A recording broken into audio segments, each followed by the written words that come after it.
The Boy and the Heron shows Ghibli's commitment to hand-drawn animation coupled with their immaculate attention to details, ensuring every frame is a work of art. The movie truly offers a breathtaking visual experience. This is not something new. Studio Ghibli is known to be enchanting and captivating with its film catalog. Studio Ghibli has been inspiring animators and artists for decades. One of the hallmarks of Studio Ghibli is their attention to small details. Whether it's the mystical landscape of Spirited Away, or the fantastical forest of Princess Mononoke, or the castle in The Boy and the Heron, each film offers a rich and immersive storytelling and world building that leaves audiences in awe after watching the movie. Just like most of Studio Ghibli's movies, The Boy and the Heron had a very heavy backdrop about the war. The movie starts with the main character Mojito running towards a burning hospital where his mother has eventually died. In that scene specifically, the animation is out of this world. Miyazaki was able to capture how some moments in life feels too fast but too slow at the same time. The airbrush animation detail with the fire hues and saturations all over the frame, I felt like I was suffocating just like the main character. Studio Ghibli is able to transport audiences to a mesmerizing and intricately crafted world. The Boy and the Heron mainly talks about the idea of grief. How to process grief. We follow Mojito, the main character who loses his mother. And when you are a kid, this type of knowledge is too much to handle. It's too much of a burden. We see him struggling with nightmares, with self-harm, and with guilt. He quickly learns that his father has married his mother's sister and now he has to accept her as his mother. Not only that, but she is pregnant with his baby brother. All of these types of information are a lot for a small child like Mojito. The Boy and the Heron deals with grief a little bit different than what you normally see in movies. It doesn't tell you to accept it, to try to move on, but it poses the idea that if you lost someone, there will be a chance to meet someone new and you will be given a chance to stop the process of losing someone all over again.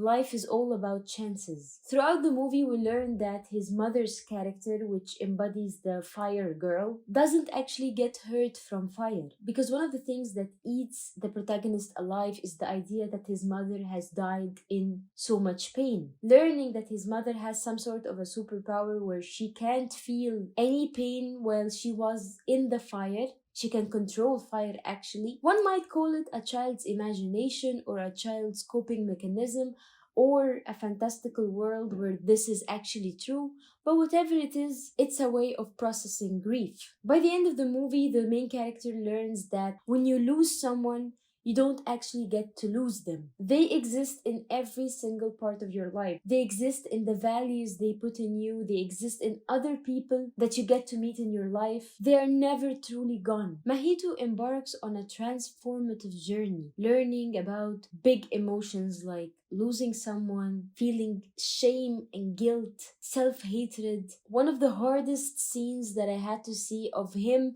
picking up a rock and hitting his own head as a way to try to punish himself. This scene is not addressed again, but it just said a lot. And just like other Studio Ghibli movies, The Boy and the Heron explores the theme of humans and nature, how they are all interconnected, how nature needs humans and humans need nature. When Mahito enters the castle, he learns that there is a new world where parakeets or a certain type of bird are the inhabitants of this world. They are the creatures that rule this world. When he got into the world, he had to be the one to conform to their rules. Hayao Miyazaki puts a lot of himself in each and every single movie that he makes.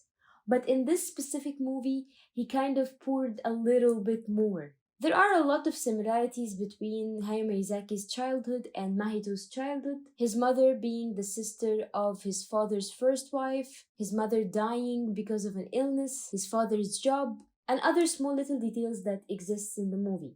But above all, The Boy and the Heron features a very important character, which is the master. The master is introduced as one of the great uncles and family relative of Mahito. He is the one who built this world, this castle. He is really old and he wants to retire and he wants a successor whom he can trust and leave his legacy behind to. He explains that he has created this world with the intent of improving the universe. He tried to keep this world together for as long as he can and he wants to prevent it from collapsing. But he finds it very difficult to do so because he has no one to help him and he is not as strong as he was before. One might say that this is Hayao Miyazaki's call for help, that he tried to improve humanity and shed light on the importance of saving the environment and not creating a version of nature where it is full of anger and hatred. But of course, with the world we're living in, there's not so much you can do. One of the beautifully animated characters is the heron. The heron is a Japanese cultural symbol that stands for the messenger of God. The heron's character is very smartly written because he looks really interesting and you kind of don't understand, is this a bird? Is this a man? Is this a man that is cursed to be a bird? But whatever it is a very interesting character. He started out as a very evil, ominous kind of character, but later on he helps Mahito. Again, the animation in the movie is something else. One of the best animated scenes, it has to be the grannies where they're all crumbling over Mahito's briefcases to get a glimpse of what he had brought back from the outside world. The way they move, the way they squeak, the way they walk around, it's an animation miracle. I feel like all of Studio Ghibli movies has a very serious and dark layer, but this one specifically is a bit heavier than some of Studio Ghibli's movies. The Boy and the Heron seamlessly blends the magical with the ordinary, creating a sense of magical realism throughout the movie. It draws inspiration from folklore and mythology. It has elements from previous Studio Ghibli movies, giving it a holistic feeling. Just like it often does, Studio Ghibli transcended cultural boundaries, and it talks a language that will resonate with audiences from all ages and all cultures. The Boy and the Heron specifically explores the idea of empathy, of what makes us human, the heavy burdens of some emotions, guilt, shame, self-hatred, all of these emotions that we learn as young people, and sometimes it's too heavy, too soon, and too burdening to feel. How these emotions can be channeled and positively directed back to the world.